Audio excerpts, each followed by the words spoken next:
तासगाव भिवघाट महामार्गावर पुनदी फाट्यानजीक भीषण अपघात झाला. या अपघातात 4 चाकी इर्टिगा चालकाने रस्त्याकडेला शेडजवळ थांबलेल्या 5 ते 6 दुचाकींना उडवले.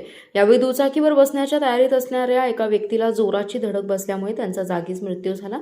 नारायण गोविंद कोळी असं अपघातात मृत्यू झालेल्याचं नाव आहे. या प्रकरणी तासगाव पोलीस ठाण्यात रात्री उशिरापर्यंत गुन्हा दाखल करण्याचं काम सुरू होतं.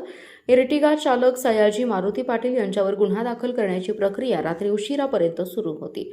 सायंकाळच्या सुमारास अचानक पाऊस आल्यामुळे तासगाव भिवघाट महामार्गावरून जाणाऱ्या 8 ते 10 दुचाकी चालकांनी पुनदी फाट्यानजीक असणाऱ्या नाश्ता सेंटरच्या शेडचा आसरा घेतला. शेडलगत दुचाकी उभ्या करून दुचाकी चालक शेडमध्ये थांबले होते.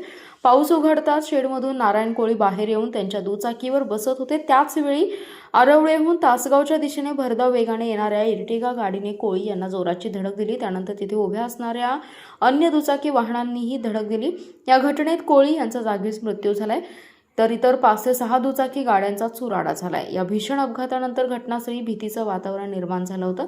अपघाताची माहिती मिळताच तासगाव पोलिसांचं पथक तात्काळ घटनास्थळी दाखल झालं. घटनेचा पंचनामा करून रात्री उशिरापर्यंत इर्टिगा चालक सयाजी पाटील यांच्यावर गुन्हा दाखल करण्याचं काम सुरू होतं.